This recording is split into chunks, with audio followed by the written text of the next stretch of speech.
Bienvenidos, soy René William Melara. Gracias por acompañarnos a través de la internet.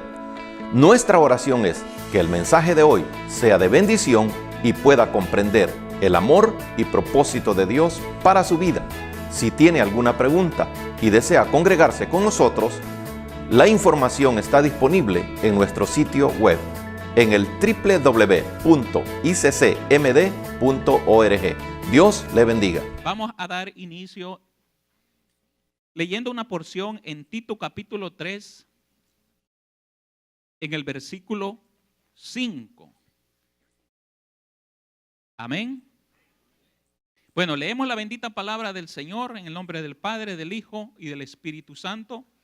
Su letra nos dice: nos salvó, no por obras de justicia que nosotros hubiéramos hecho, sino por su misericordia, por el lavamiento de la regeneración y por la renovación en el Espíritu Santo. Decía, hermanos, que en este culto se busca profundizar en los temas. Y por eso tenemos series, hermanos, que buscan eso, de explicar, de extenderse en ciertos temas muy importantes para nuestra vida. La serie que se inició el domingo anterior es acerca de el tabernáculo.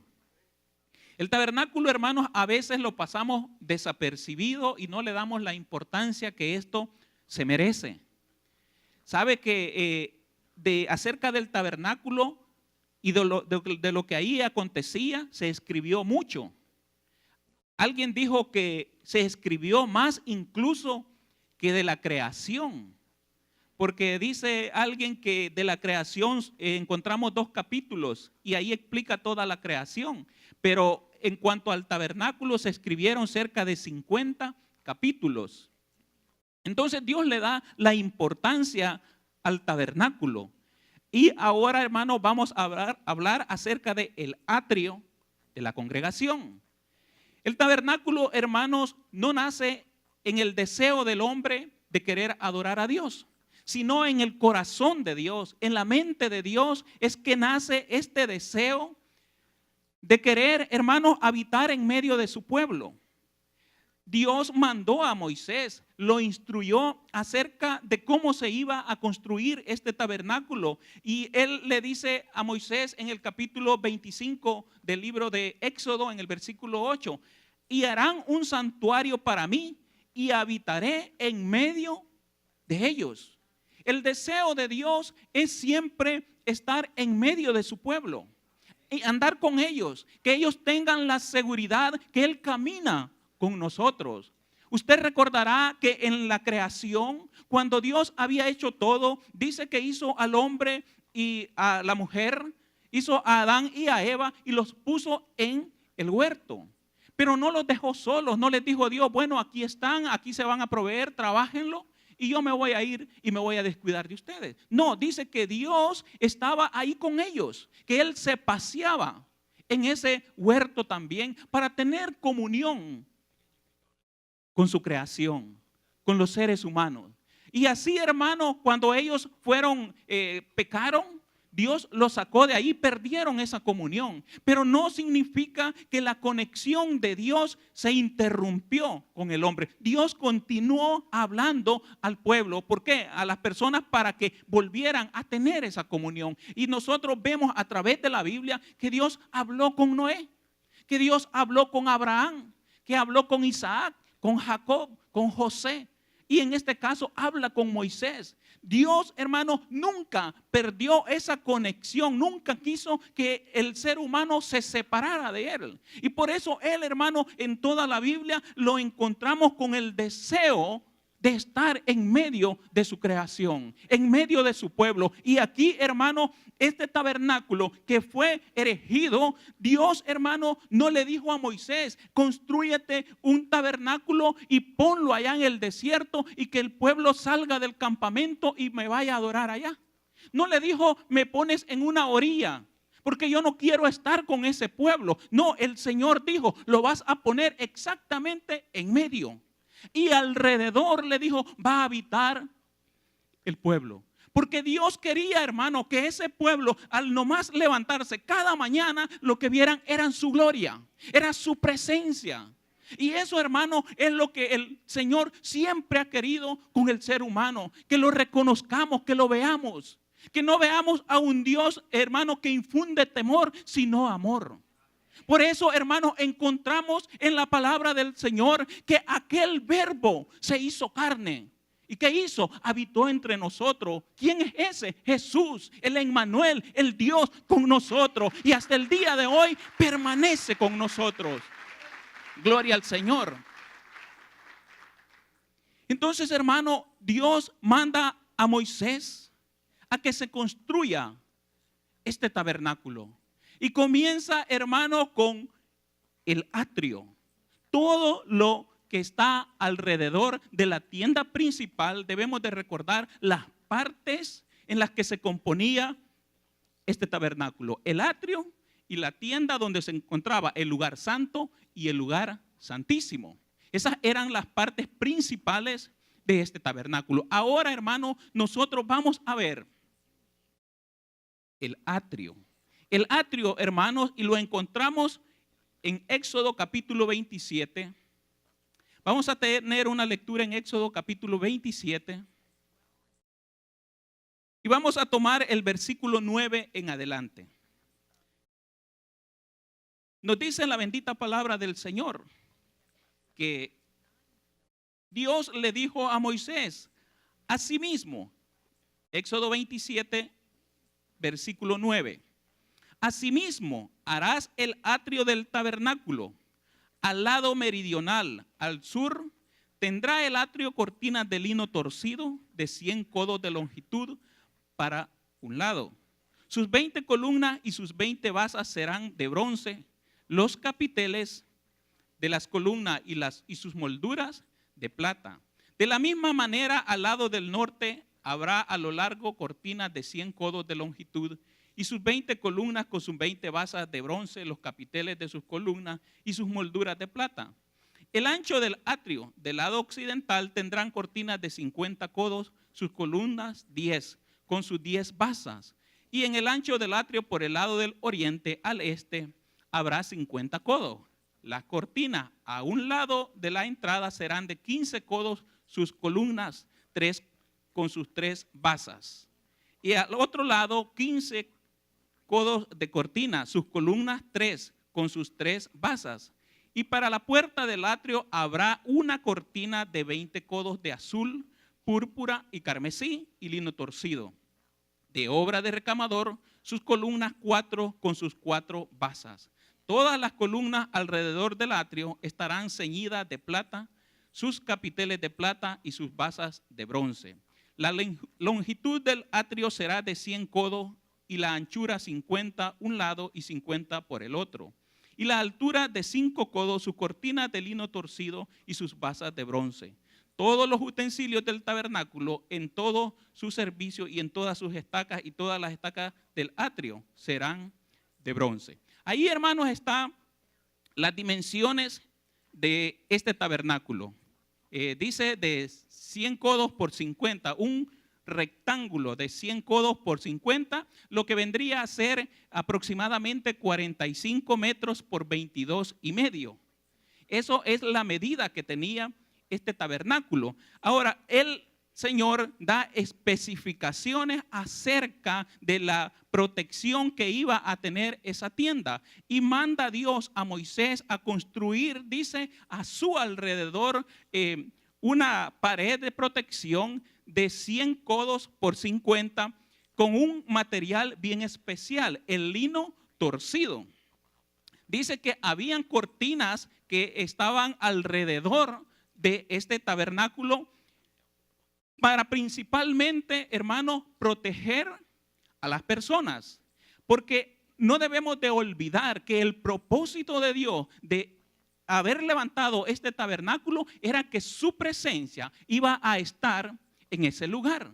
Y que la presencia de Dios, hermano, demanda santidad, demanda justicia. Y es por eso, hermanos, que cuando la gente veía esa pared que estaba por fuera de esta tienda, ellos debían de saber que lo que Dios demandaba era justicia. Lo que ahí había era justicia. Debían de acercarse, hermano, los justos. Nada más. ¿Por qué? Porque eso es lo que representa este lino torcido. En el capítulo 19 de Apocalipsis encontramos que dice la palabra del Señor que a la iglesia, dice, se le ha concedido que se vista de lino fino, limpio y resplandeciente, porque el lino fino es las acciones justas de los santos. Entonces, hermano, el lino representaba la justicia y por eso la gente no podía tomar a la ligera el acercarse a aquel tabernáculo. Debían de considerar que el que habitaba ahí era justo y que por lo tanto ellos debían de acercarse con sumo cuidado. Veían esta pared, pero hermano, había también una parte de esta pared que era diferente y eso lo encontrábamos en la parte oriental, porque usted si lee en el capítulo 16, dice la palabra del Señor: y para la puerta del atrio habrá una cortina de 20 codos de azul, púrpura y carmesí y lino torcido de obra de recamador, sus columnas 4 con sus 4 pasas. Toda aquella construcción tenía una sola puerta. Y hermano, era diferente. ¿Por qué era diferente? Para que el pueblo la pudiera identificar por dónde tenía que entrar. Ese lugar tenía solamente una entrada. Y todo aquel que se quisiera acercar a Dios debía de pasar por esa entrada. La palabra del Señor en el libro de Juan, el Señor Jesús en el capítulo 10, en el versículo 7 en adelante, dice la palabra del Señor que Jesús les dijo: de cierto os digo, yo soy la puerta de las ovejas. Todos los que antes a mí vinieron ladrones son y salteadores, pero no los oyeron las ovejas. Yo soy la puerta. El que por mí entrare será salvo, y entrará y saldrá y hallará pastos. El Señor Jesús ahora se identifica con una puerta. La única puerta que da acceso a la presencia de Dios se llama Jesús. Solamente Él, solamente a través de Cristo Jesús es que nosotros, hermanos, podemos tener acceso a la presencia de Dios. Así que aquellas personas que se acercaban al tabernáculo debían de saber que había una puerta. Y esta puerta dice que sus colores eran diferentes, porque dice que era de azul, era púrpura, carmesí y lino torcido. Era diferente, podían identificarse. Entonces no había manera de que aquellas personas dijeran: vamos a entrar por este lado. No, Señor, no se puede. Tiene que ser por la puerta. De la misma manera hoy en día, no es que nosotros podemos entrar a la patria celestial por cualquier camino, por cualquier puerta. Es solamente a través de Cristo Jesús. Solamente Él nos da la entrada a ese lugar. Gloria al Señor.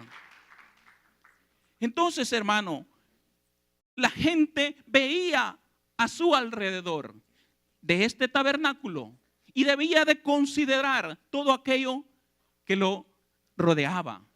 Cuando a veces, hermano, lo que para alguien puede representar una cosa, para otro puede ser totalmente diferente.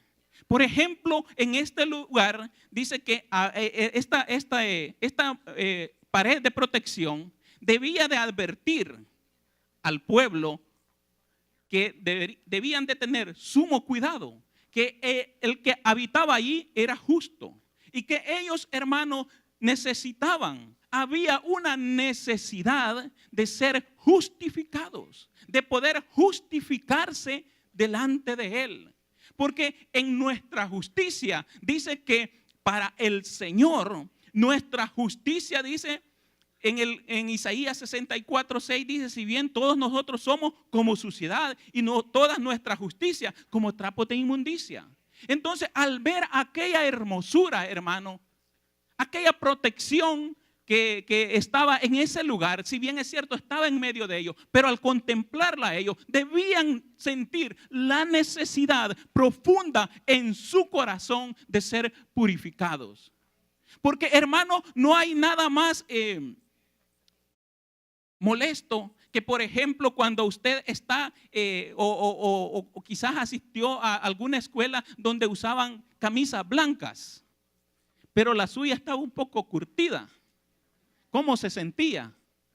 Se sentía avergonzado, porque cuando veía que los demás tenían sus camisas nuevas y la suya no era blanca ya, entonces nos sentíamos que había una necesidad de lavarla o de sustituirla. Lo mismo cuando el pueblo de Israel veía la santidad de Dios, la pureza de Dios, debía de despertar en ellos esa necesidad de ser purificado. Y Dios, hermano, siempre tiene el acceso para todo ser humano a que llegue a su presencia. Dios, hermanos, nunca ha estado cerrado al ser humano. Él siempre ha estado abierto para que nosotros podamos acercarnos a Él. Y ese tabernáculo, hermano, era un medio, pero tenían que entrar por la puerta que les indicaba la entrada a la presencia de Dios. Dice Jesús, todos los demás son ladrones y salteadores. Todo aquel predicador, todo aquel líder religioso, todo aquel líder de cualquier filosofía o doctrina que indique o que diga que podemos tener acceso a la gloria eterna, podemos tener acceso a Dios, pero que no solamente se puede a través de Cristo Jesús, esa persona es un ladrón, es un salteador, porque quiere robar las bendiciones que Dios tiene para su pueblo, porque el propósito de él es confundir y no señalar la puerta correcta. Y es por eso, hermano, que a través de la palabra del Señor nosotros debemos de predicar a Jesucristo. Porque cuando la persona veía aquella maravilla que se había construido, sentía esa necesidad, entraba a aquel lugar y lo primero que ahí iba a encontrar era el altar de bronce. El altar de bronce era lo primero que él iba a encontrar. Éxodo capítulo 27, en el versículo 1, nos dice también la palabra del Señor. Harás también un altar de madera de acacia de 5 codos de longitud y de 5 codos de anchura. Será cuadrado el altar y su altura de 3 codos. Y le harás cuernos en sus 4 esquinas. Los cuernos serán parte del mismo y lo cubrirás de bronce. Harás también sus calderos para recoger la ceniza y sus paletas, sus tazones, sus garfios y sus braseros. Harás todo su utensilio de bronce. Y le harás un enrejado de bronce de obra de rejilla. Y sobre las rejillas harás 4 anillos de bronce a sus 4 esquinas. Y la pondrás dentro del cerco del altar abajo y llegará la rejilla hasta la mitad del altar. Harás también varas para el altar, varas de madera de acacia, las cuales cubrirás de bronce. Y las varas se meterán por los anillos y estarán aquellas varas a ambos lados del altar cuando sea llevado. Dios, hermano, da especificaciones acerca de aquel altar. El altar que se iba a construir. ¿Para qué se iba a construir aquel altar? Bueno, este altar es conocido como el altar de bronce, el altar del holocausto. Servía, hermano, para ofrecer sacrificio, para ofrecer ofrendas. Entonces, hermano, ese altar Dios da especificaciones de cómo debía de construirse. Dice que era de madera de acacia y cubierta de bronce. Algunos relacionan la acacia por ser una madera de muy buena calidad, casi dice indestructible, con Jesucristo. Porque Jesucristo, hermano, vino y habitó en la carne, pero dice que fue sin pecado, pero cubierto de bronce. Y el bronce significaba el juicio de Dios. El juicio, porque ahí, hermano, encontramos juicio en ese lugar. Y sobre Jesús se ejecutó también el juicio de Dios. Así que, hermano, estaba ese altar. Y el propósito de este altar, Dios lo estableció en Levíticos capítulo 9. Quiero que vaya a Levíticos capítulo 9 para que vea el propósito de este altar. El versículo 7 nos dice: y dijo Moisés a Aarón: acércate al altar y haz tu expiación y tu holocausto, y haz la reconciliación por ti y por el pueblo. Haz también la ofrenda del pueblo y haz la reconciliación por ellos como un mandato de Jehová. Entonces, hermano, ahí vemos que Moisés mandó a Aarón a acercarse para hacer expiación por aquel lugar. ¿Para qué? Para que hubiera una separación, una dedicación de aquel altar al servicio de Dios, para que fuera útil delante de la presencia del Señor. Entonces, hermano, en ese lugar era para ofrecer los sacrificios. Y este altar también, el salmista lo llama el altar de Dios. Pero también en Malaquías encontramos que se le llama el altar de Jehová. Porque ahí Malaquías nos dice que en el capítulo 2, versículo 13, y otra vez haréis cubrir el altar de Jehová de lágrimas, de llantos y de clamor. Así que no miraréis más a la ofrenda para aceptarla con gusto de vuestra mano. Entonces, hermano, ahí en ese altar era donde el pueblo tenía acceso para ofrecer sacrificios. ¿Cómo eran estos sacrificios que se ofrecían en ese lugar? El libro de Números, en el capítulo 28, nos muestra, hermano, Números capítulo 28. Para que vea, hermanos, cuántos sacrificios se ofrecían en este lugar.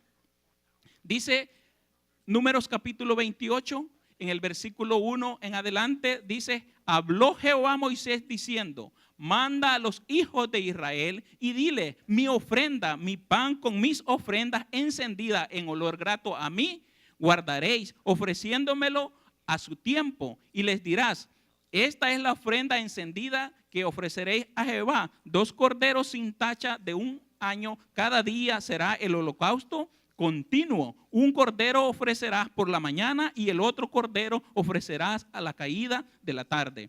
Y la 10ª parte de 1 efa de flor de harina amasada con 1/4 de un hin de aceite de olivas machacadas en ofrenda. El holocausto continuo que fue ordenado en el monte Sinaí para olor grato, ofrenda encendida a Jehová.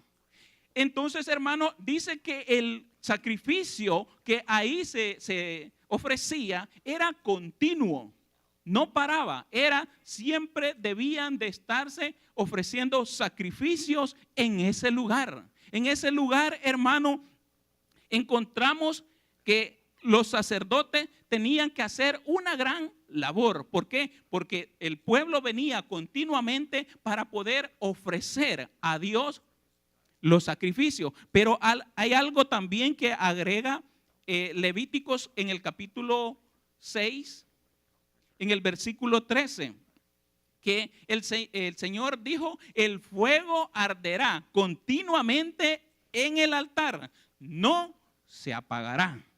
Entonces, consideremos algunas cosas que se daban en este lugar.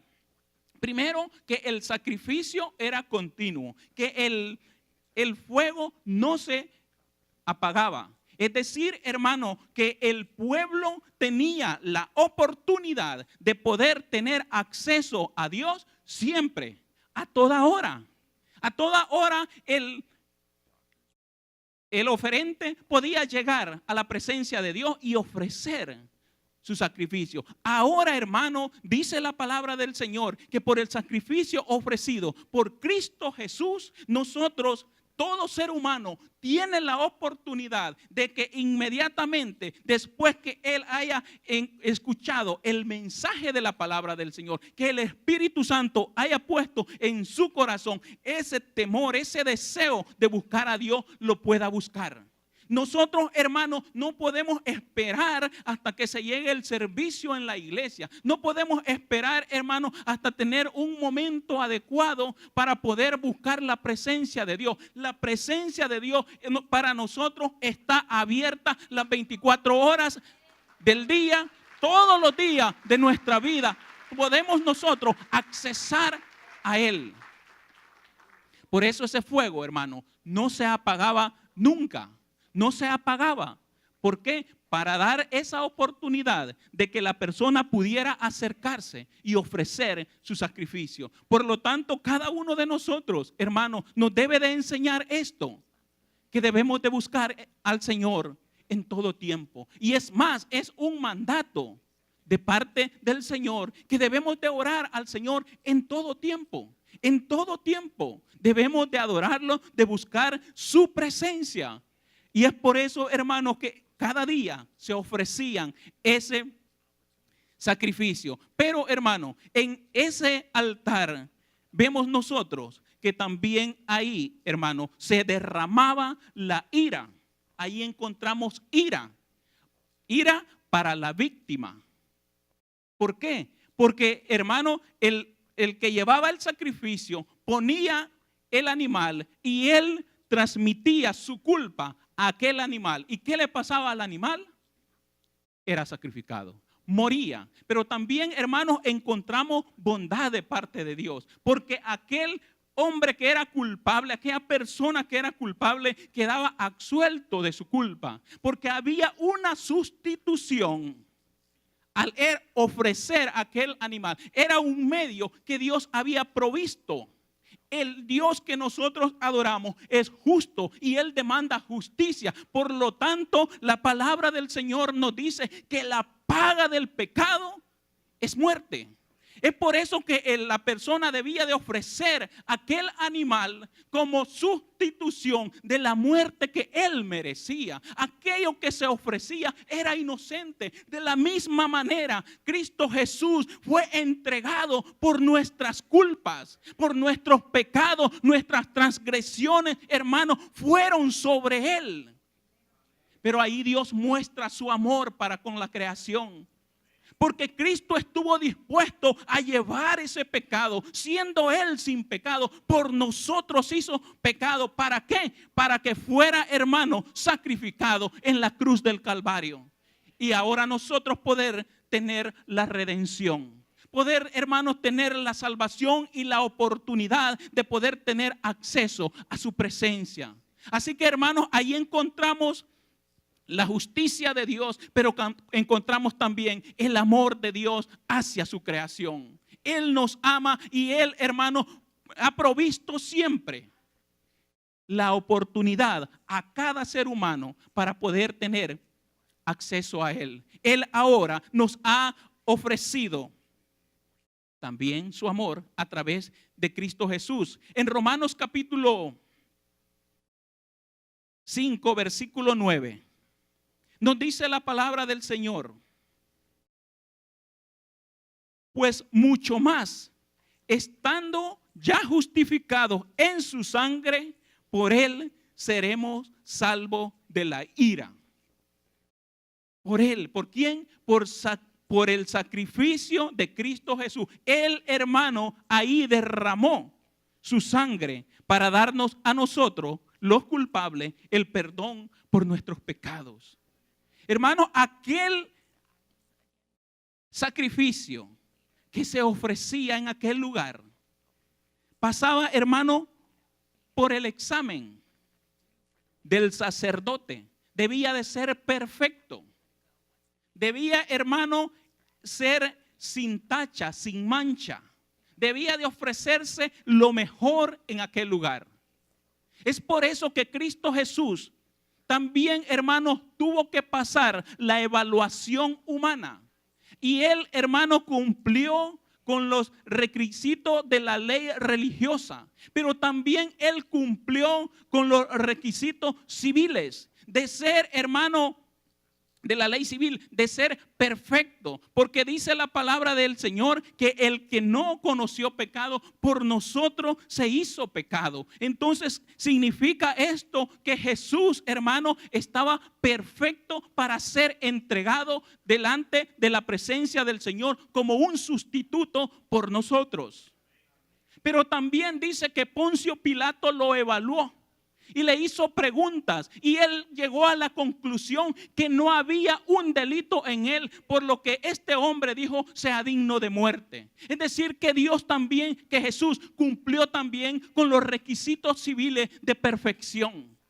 Porque uno de los requisitos debía de ser que fuera perfecto aquello que se iba a ofrecer. ¿Por qué? Porque dice que debía de subir como un olor grato delante de la presencia del Señor. El olor grato, hermano, significa la aprobación de Dios de aquel sacrificio que se estaba ofreciendo. Y cuando vemos a Cristo Jesús, dice que Dios al tercer día lo levantó de la muerte. Y en ese resucitar de Cristo Jesús está diciendo Dios: yo apruebo el sacrificio que este hombre ha hecho para redimirnos a usted y a mí. El sacrificio de Cristo Jesús fue aceptado por Dios, subió a la presencia de Dios como un olor fragante delante de él.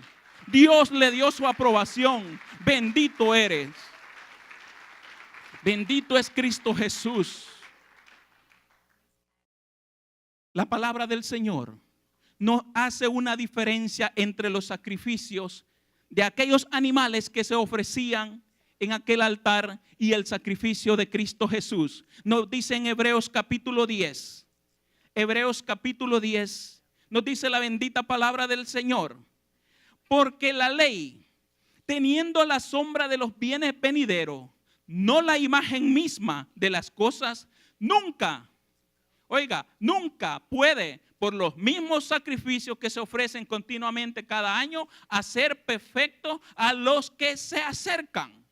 Dice la palabra del Señor que la ley era la sombra de los bienes venideros. ¿La sombra de quién? De Cristo Jesús, no la imagen misma. Entendamos, hermanos, que la sombra refleja parte de lo real, pero no es lo real. Podemos, hermano, quizás a través de la sombra ver el tamaño, ver quizás la sombra o la dimensión de aquello que se refleja, pero jamás podemos ver el color, el tipo. No podemos ver esas cosas. Entonces, en la ley dice que estas cosas eran la sombra. Todo esto, hermano, indicaba a la persona de Jesús. Pero dice ahí que nunca puede ser por los mismos sacrificios que se ofrecen continuamente cada año, hacer perfecto a los que se acercan. Dice el 2, de otra manera cesarían de ofrecerse, pues los que tributan este culto limpios una vez no tendrían ya más conciencia de pecado. Entonces, hermano, ellos ofrecían este sacrificio, pero en su conciencia ellos seguían siendo pecadores. Pecadores, porque aquel sacrificio no podía quitar el pecado del corazón del ser humano. Dice el 3, pero en estos sacrificios cada año se hace memoria de los pecados. Se recordaba. Al hombre se le recordaba que era pecador. Aquel que llegaba a ofrecer se le recordaba que era pecador, porque la sangre de los toros y de los machos cabríos no pueden, ¿qué cosa? Quitar los pecados. Entonces aparece el versículo 5 y nos da lo que sí quita el pecado. Por lo cual, entrando en el mundo, dice: sacrificio y ofrenda no quisiste, mas me preparaste cuerpos. Holocausto y expiación por el pecado no te agradaron. Entonces dije: he aquí que vengo, oh Dios, para hacer tu voluntad, como en el rollo del libro está escrito de mí. ¿De quién habla esta porción de la palabra del Señor? De Cristo Jesús, que le preparó cuerpo. ¿Para qué? Para que en ese cuerpo ahora, hermano, poder justificar, poder ofrecerse y darnos la justificación a nosotros. Por eso la palabra del Señor nos dice que somos justificados por la fe. Justificados por la fe tenemos paz para con Dios. ¿Por medio de quién? De nuestro Señor Jesucristo. Diciendo primero: sacrificio, ofrenda y holocausto, expiaciones por el pecado no quisiste, ni te agradaron, las cuales cosas se ofrecen según la ley. Y diciendo luego: he aquí que vengo, oh Dios, para hacer tu voluntad, quítalo primero para establecer esto último.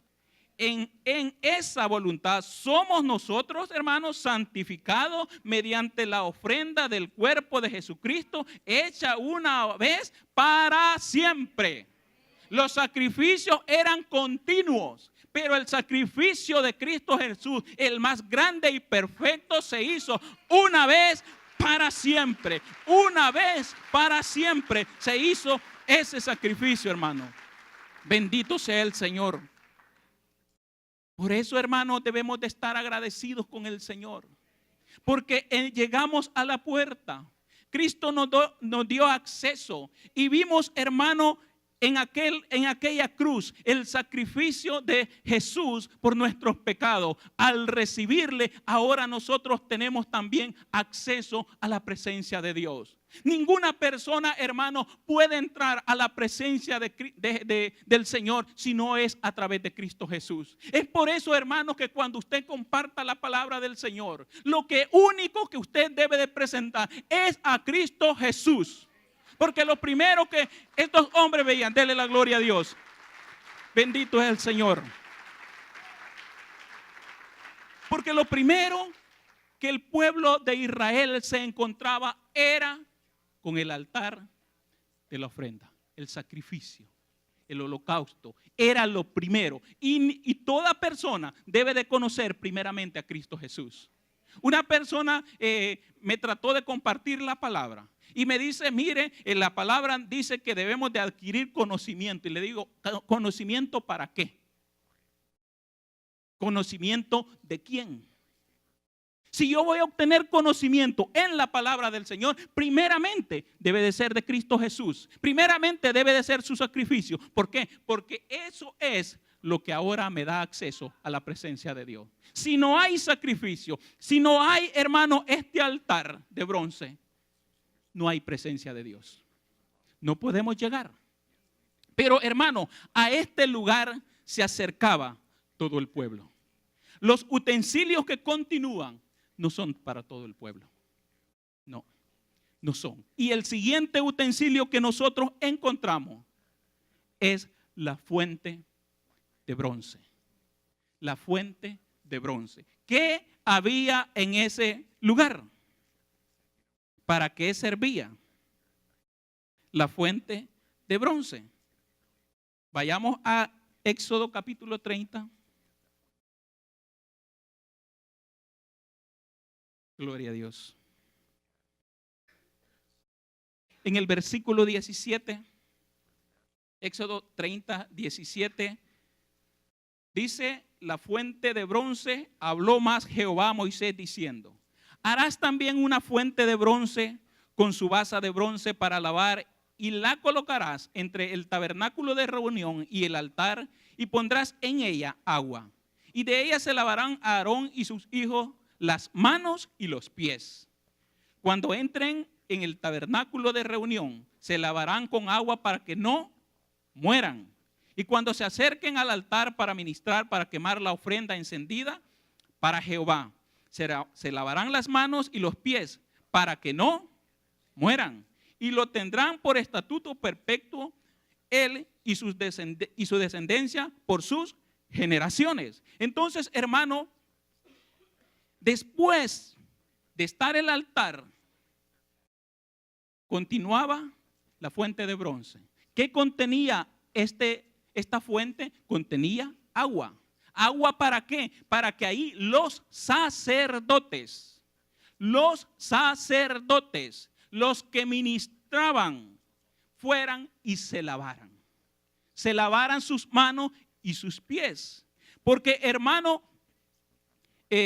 la fuente de bronce, el propósito era proporcionar aquella agua para que los sacerdotes no tuvieran que salir de aquel lugar y buscar en otro lugar el agua que necesitaban para ser lavados. Ahí mismo se les proporcionaba para que ellos ahí se lavaran. Pero, hermano, es un requisito que Dios establece bien claramente, que los sacerdotes debían de ser cuidadosos en cumplirlo, porque si no lo cumplían, la pena era la muerte.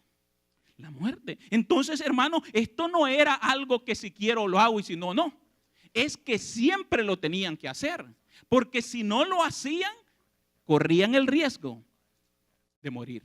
Entonces, era algo bien serio y que nosotros también debemos de ahora, hermano, considerar cómo se aplica esa agua a nuestra vida.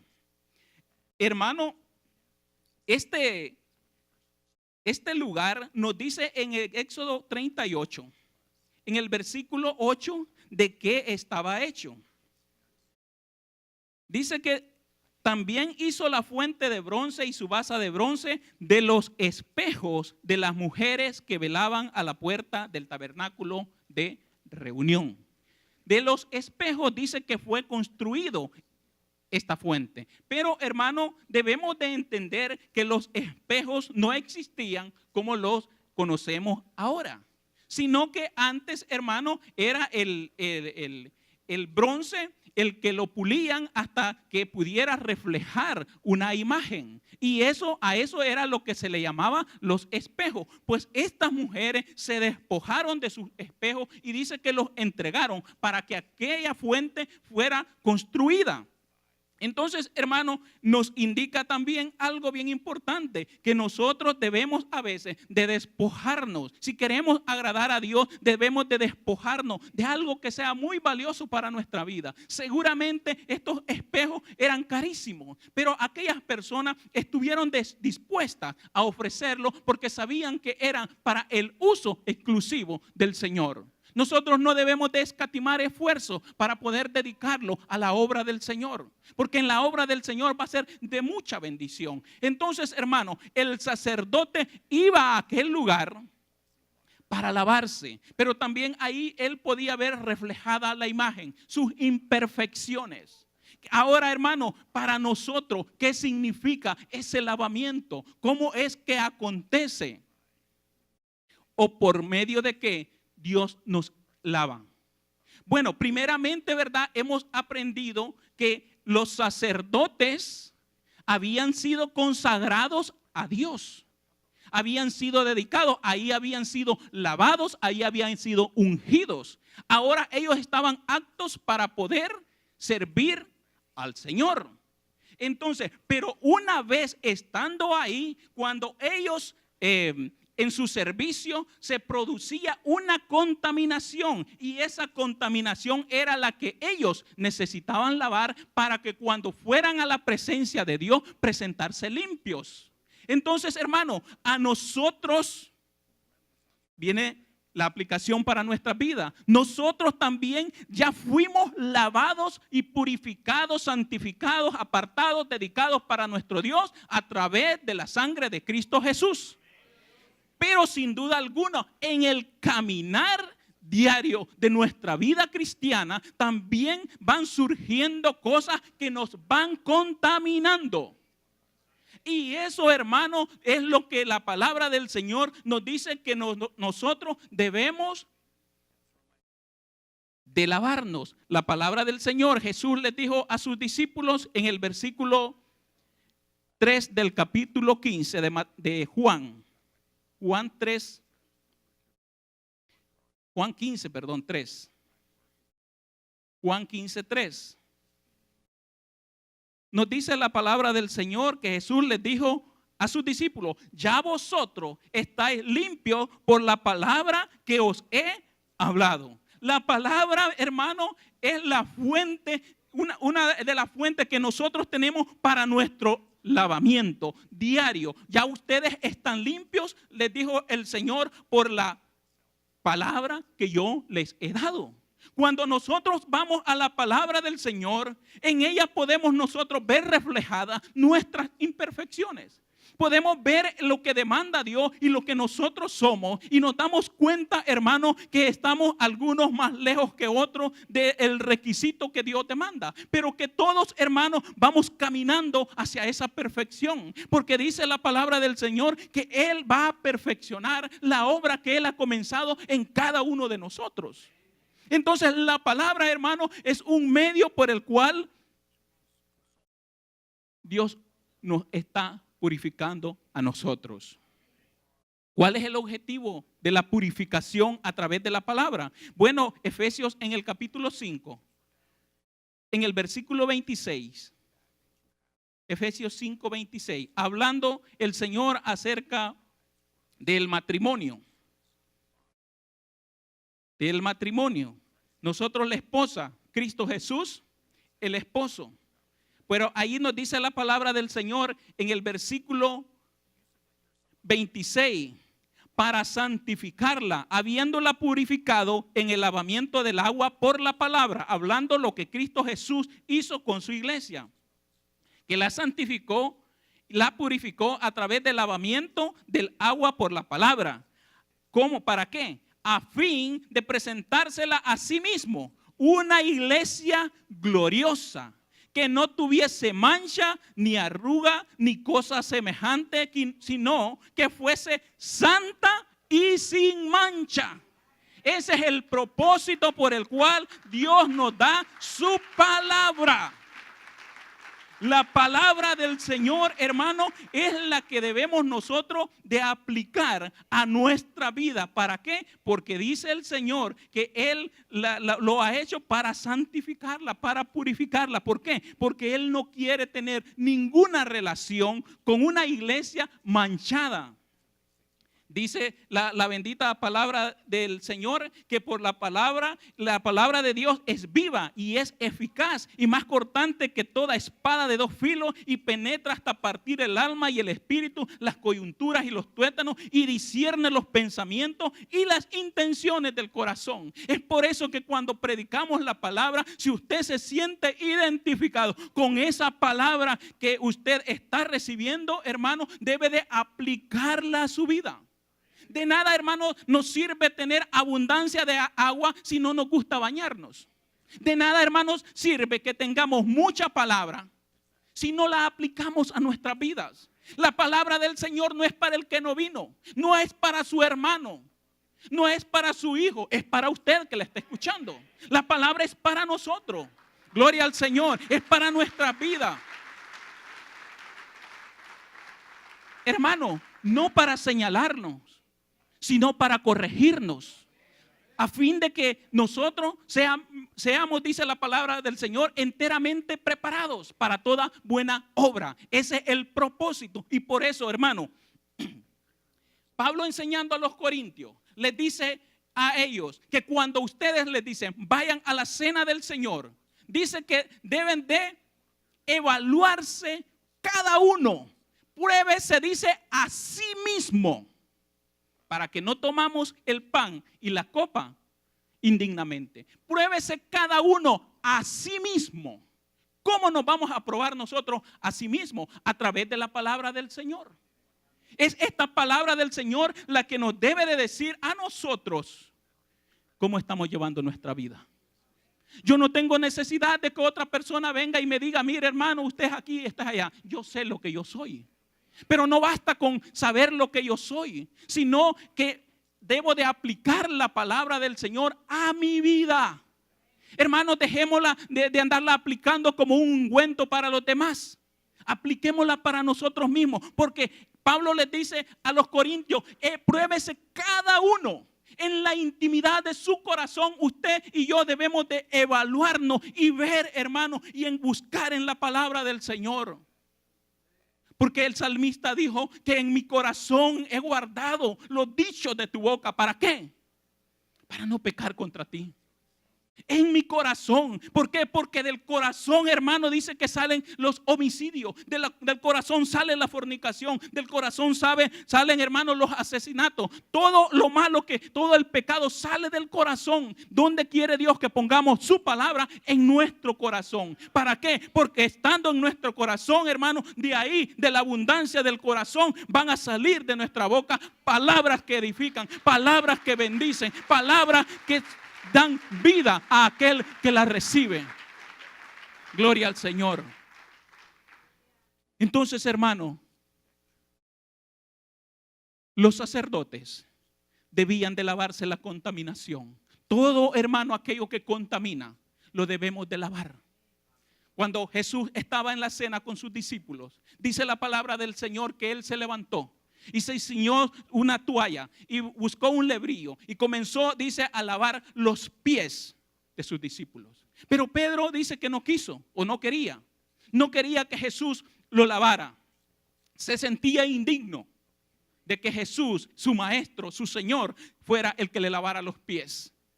Pero Jesús le dijo: si yo no te lavo los pies, no tienes parte conmigo. Algo insignificante, pero que tiene una gran verdad para nuestras vidas. Le dijo: si tú no te dejas lavar los pies, no tienes parte conmigo. Entonces Pedro le dijo: bueno, Señor, entonces no solo los pies, sino que de la cabeza hasta los pies.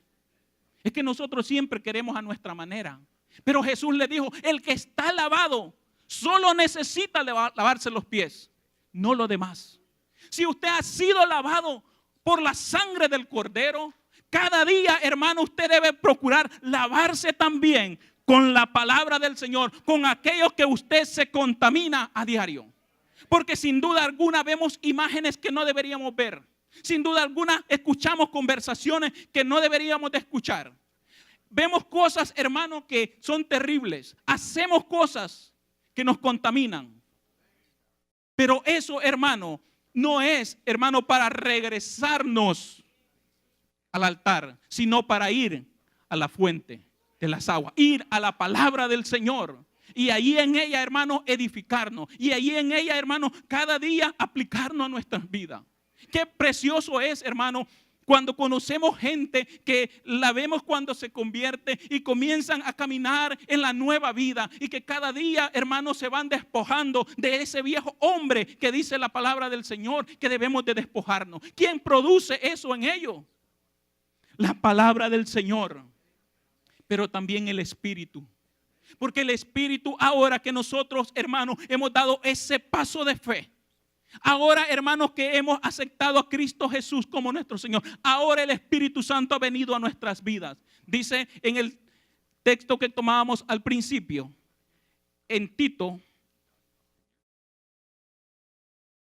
en el capítulo 3, versículo 5, nos salvó. No por obras de justicia que nosotros hubiéramos hecho, sino por su misericordia, por el lavamiento de la regeneración y por la renovación en el Espíritu Santo. Ya Cristo nos salvó. Ya Cristo, hermano, nos ha hecho una nueva creación. Ahora dice la palabra del Señor que nos vamos renovando. Y el Espíritu Santo, hermano, es el que nos guía a la verdad. Cuando nosotros vamos a la palabra del Señor, el Espíritu Santo dice: eso es para ti. Eso lo tienes que aplicar a tu vida.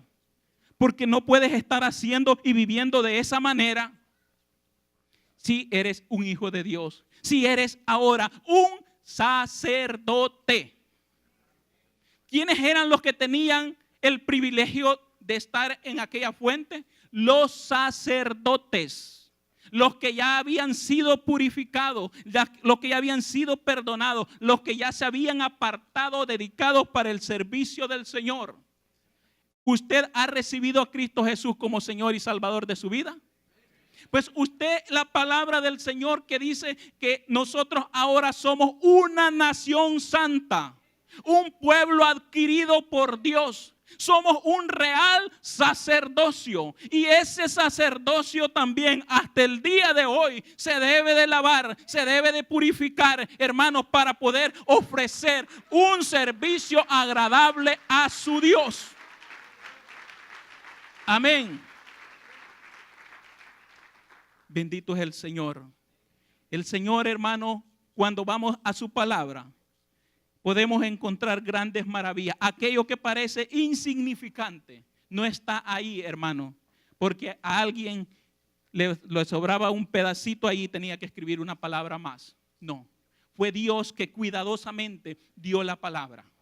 Y esa palabra, hermano, hasta el día de hoy nos sigue sirviendo. Así que, hermanos, nos debemos de purificar o debemos de lavarnos a través de la palabra del Señor, pero también a través del Espíritu Santo. En 1 Corintios capítulo 6, en el versículo 11, bueno, en todo ese capítulo, Pablo hablando de la vida en que ellos llevaban, les dice en el versículo 11, y esto erais algunos, mas ya habéis sido ¿qué?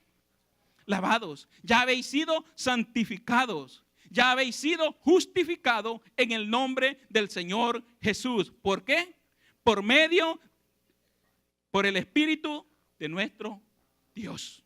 Ya nosotros dice que estamos lavados, ya nosotros hemos sido santificados, hemos sido justificados por el Espíritu Santo que nos fue dado. El Espíritu Santo, hermano, nos guía a toda la verdad. Y esa verdad es la que produce que ahora nosotros vivamos una vida agradable al Señor.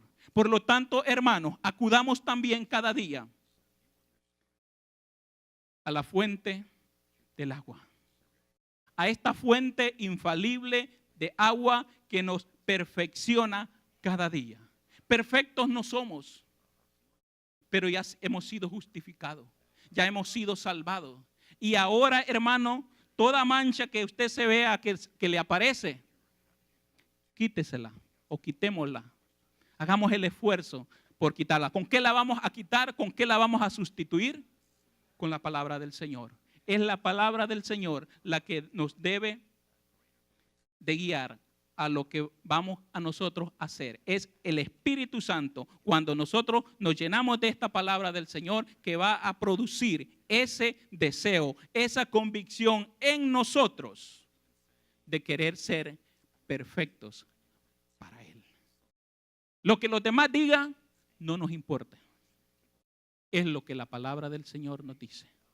Y la palabra del Señor nos dice que debemos de acudir y que debemos de purificarnos cada día, que debemos de lavarnos con la palabra y con el Espíritu Santo. Amén. Confiamos que el mensaje de hoy haya sido de bendición para su vida. Si tiene alguna pregunta o desea información de nuestras actividades y cultos, visite nuestro sitio web en el www.iccmd.org. Muchas bendiciones.